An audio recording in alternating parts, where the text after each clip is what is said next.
Vëzër, Zoti te bareke ve teala në shumë vende në Kur'anin famëlar na ka tërhequr vërejtjen për ditën e të cilën do t'i kthehemi Allahu te bareke ve teala.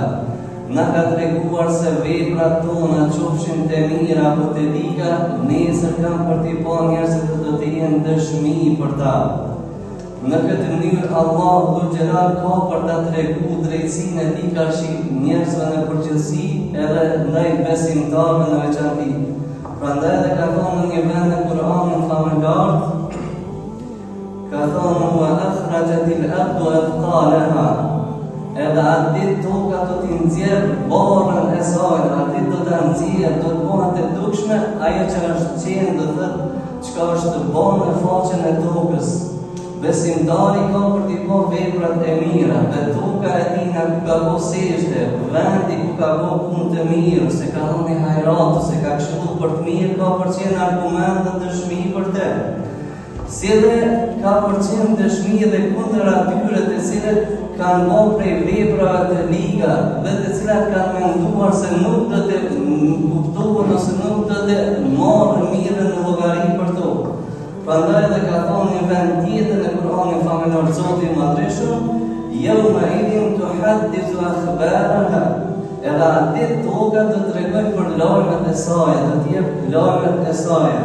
Prandaj vëllezër, ne si besimtar mundohemi në jetën e kësaj bote që të punojmë me nder, që të punojmë me devotshmëri, që të punojmë me sinqeritet, sepse mendojmë dhe shpresojmë që ditën kur i dalemi para Allahut Dhul Gjelal të dalem faqe parë dhe për veprat e cilat ne kemi shpresuar shpërblimin e Allahut ta arrijmë atë dhe të shpresojmë faljen e tij, ta shpresojmë kënaqësinë e Zotit te bareke ve teala. Prandaj vëllezër, toka në të cilën do të thotë njeriu ka bën namaz, në te Allahu Dhul Gjelal do të bëjë dëshmi për te. Punët e mira, lutjet e tija, që gjitha ato do të jenë për të argument nesër në ditën e llogarisë. Prandaj edhe ka thonë pejgamberi alayhi salatu wassalam një hadith, ma min mu'minin illa wa lahu babun fi sama wa babun fi al-ardh. Ka thonë nuk ka asnjë prej besimtarëve vetëm sa ai ka dy dyër. Dy do thotë hapësira, njëra në qiell dhe do thotë në të cilën zbret risku i tina, dhe tjetra në të cilën ngriten punët e mira. Dhe në ditën kur i kthehen Allahu Dhul Gjelal, ditën për shembull kur njeriu e përmbyll misionin e tij në jetën e kësaj bote, ato dy mbyllen. Dhe ato dy mbyllen dhe ndihen mungesën e këtij besimtari, do thotë për punët e cilat janë ngritur nëpërmjet kësaj dere, nëpërmjet kësaj drite të cilën ata i kanë drejtuar veprat e tyre tek Zoti te bareke ve teala. Prandaj ka thënë Allahu në Kur'anin famëlar, fama bakat alayhim as-sama' wal ardh. Por jo besimtarët, por mëkatarët e cilët nuk i kanë njohur Zotin te bareke ve teala në jetën e kësaj bote, nuk qanë qielli për ta as toka, sepse nuk kanë pasur prej veprave çka të shfaqin prej punëve të mira për të njohur apo mbajtur mend për të mirë. Prandaj vëllezër, njeriu në jetën e kësaj bote duhet mundu me qenë i drejtë, sepse jetën e tina, jetën e tij ka emanet prej Zotit Dhul Gjelal. E kemi pa disa prej njerëzve thonë, për shembull, kjo është jeta ime, unë nuk bëj me të çfarë të dua. Jo, ti nuk mundesh me bëj me të çfarë të dua, sepse ti nuk je pronari i vetes tënde. Ti nuk e ke krijuar veten tënde, ti nuk e ke krijuar shëndetin tënd. Ata e ki dhurat që ta ka thonë Zoti Dhul Gjelal, edhe ta ka thonë sprovë se si të sillesh ti me te. A do t'jesh prej atyre që i bindesh Allahu Dhul Gjelal, dhe do t'jesh prej vepërmirëve, apo Zoti na ruaj do të mundin ato epshit apo lakmitë të humbësh veten tonë dhe ta turpënosh para Allahut te bareke ve teala. Ne si besimtarë vëllezër duhet mu mundu, do të thotë secilin e profilin e tina, me punu me ndërgjegje, me punu me moral të mirë, me punu do thotë me mirësjellje, gjithmonë duke ia pas frikën Zotit Dhul Gjelal, sepse frika nga Allahu te bareke ve teala të shtyhen ka virtytet e larta dhe nuk bën prej njerëzve të mirë. Tregohet prej njëri prej sahabive të pejgamberit alayhi salatu wassalam, emri i tij quhet Abu Dujana. Ky sahabiu sërë e falte namazin e sabahut, dhe thot nuk rrinte në xhami dhe dilte më një herë. Edhe një ditë prej ditëve po e merr pejgamberi alayhi salatu wassalam, ku i thot ja Abu Dujah, çka është puna jote, çfarë punë ke ti? Thot që më një herë pas sa falet namazin e sabahut, ti del të thot edhe shkon diku. A nuk i thot nevojë për mëshirën e Allahut xhelal, të rish në xhami edhe pak. Bosh dhikër, bosh dua, të lushës Allahu xhelal. Atëri i thot Abu Dujah, thot ja Rasulullah, o pejgamberi Allah. Thot unë ku i jetoj aty. Fshiu e ju është për shembull një akudi. Dhe kur të fryn era, thot hurmat e tia të thot binë në oborrin tim.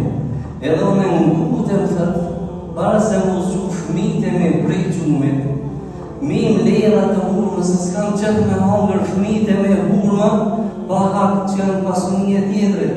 I më lere ato dhe ato ati po i shqipjes edhe, dhe thët nuk kam qëtë me hangër diçka prej hapët e hurmës.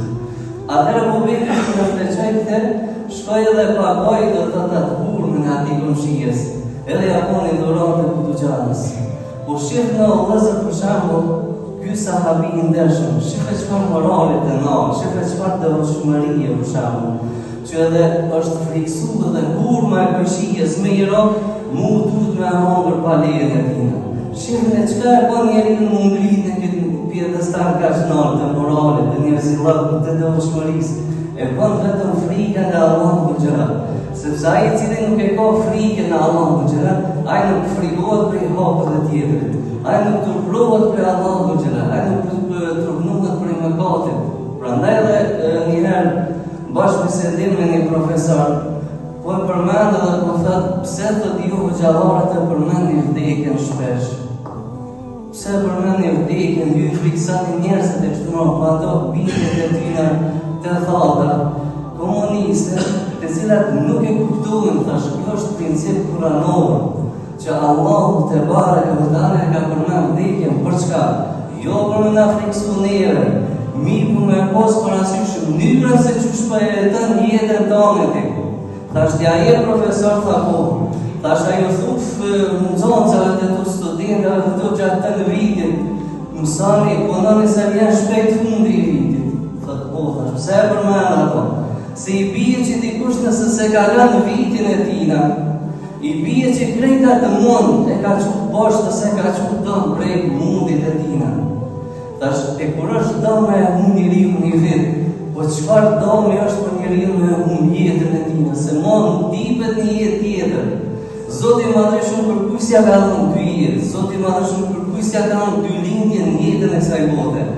Njeriu e ka dhuratë për Allahu xhelal një jetë, një mundësi e ka, dhe me të mundet ose me fitu mëshirën e tij dhe mund kon i përjetshëm, i respektuar tek Zoti xhelal, ose me hum veten e tina dhe me qenë prej të nënçmuarve tek Zoti te bareke ve teala. Prandaj vëllezër t'ia kemi frikën Zotit xhelal në punën tonë, në familjen tonë, në raportet e tjera. Të mundohemi me lyp çka është më e mira tek Zoti xhelal. Ato e cilat që është problemi i tij, ajo që nuk mundet kur, ajo që nuk shtërron kur. E lusim Allah me qenë prej besimtarëve të mirë, me kulu qawli hadha wa astaghfirullah li wa lakum alhamdulillah.